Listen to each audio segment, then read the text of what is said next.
This is a story concerning a Viking god named Forseti. Forseti is the son of Baldur, the shining god, married to Nanna. Forseti, he lives in his hall called Glitnir, built of silver and gold.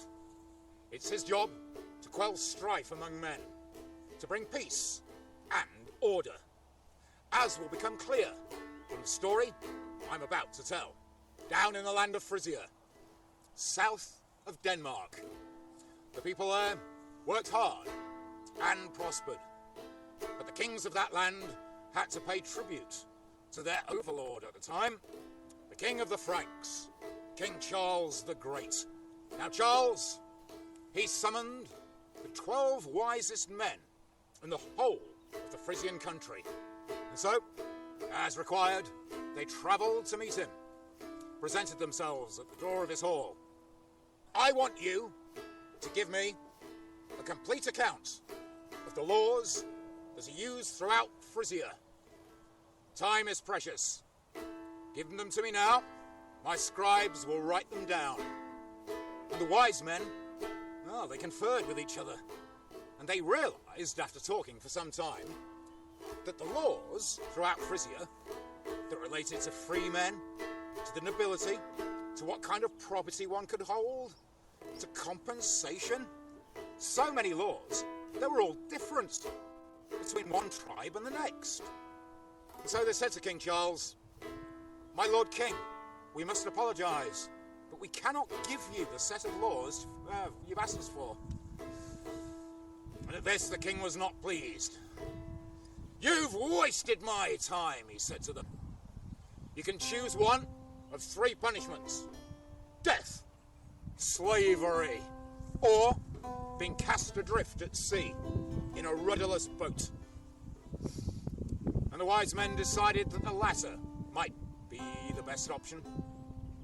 So, as the king had promised, they were put in a boat where the steering oar had been broken off the rear end. And so the tide took them miles out to sea until the land itself had vanished. Day went by, then another. And now the 12 wise men of the Frisians, they were beginning to feel the pangs of hunger, but even more, they were giving in to thirst. And so they prayed to the gods for salvation. And in particular, they prayed to Forseti, bringer of law and order. And a mist fell about the ship. And when it cleared, it had a 13th passenger who carried a great gleaming axe, heavily inlaid with gold. They'd never seen the like. A splendid weapon. The stranger took the axe, plunged the head into the water, and he used it in the same way that one would use a steering oar to guide the ship across the salt crests of the ocean. And so at last, they came to an island, lying just offshore, not far from the border between Frisia and Denmark.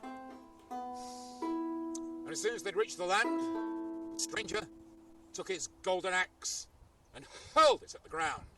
And straight away, a spring of water bubbled up to the surface.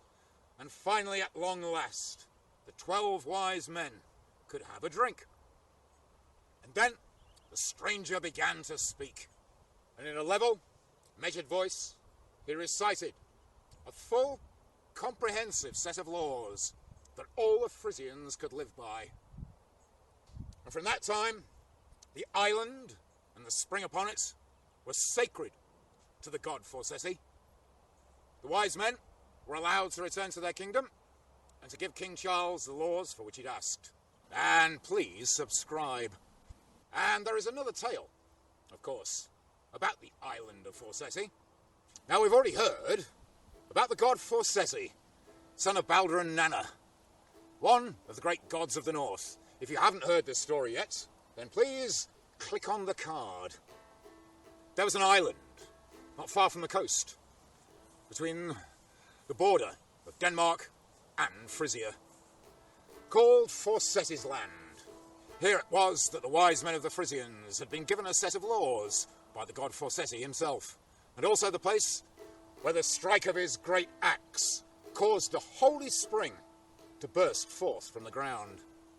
This was such a holy place to the Frisians that whenever anyone went there to pray to the god or to draw water, they did so in silence, in reverence for the lord of that place. Now time went by, and it was in the 8th century AD, according to the Christian calendar, that a priest, Saint Willibrod, he went there with his party of companions. His mission was to challenge the pagans. So he and his party, they visited the island. They took a ship, landed upon the strand, pulled it up to the beach, and straight away they went to the place where the holy sanctuary lay. The spring gushed forth its pure water. And Saint Willibrod, he deliberately took 3 of his followers and baptized them in the water from that well. And straight away thereafter, he killed a cow and prepared it to eat, which was forbidden by the Frisians' most sacred law. Now by this time, the Frisians had seen what Saint Willibrod was doing, and they sent soldiers who seized that venerable man and all his companions, dragged them off to await the judgment of the Frisian king, Radbod. Radbod was furious about the way that their holy sanctuary had been defiled, and therefore he ordered that lots be drawn to see which of the foreigners should be killed. The lots were drawn, but to King Radbod's disappointment, none of them came up in favour of Saint Willibrod. The saint escaped. So the king called for lots to be drawn again. Once more, Willibrod escaped his fate. A 3rd time the lots were taken. 1 man was killed, but Willibrod remained alive.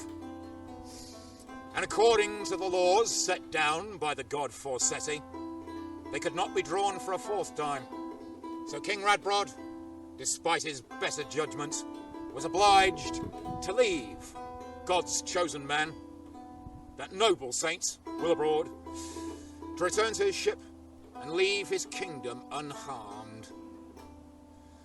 And that's the end of this particular tale. Thank you for watching. Please leave a comment, and, as always, click on the notification bell. Thank you.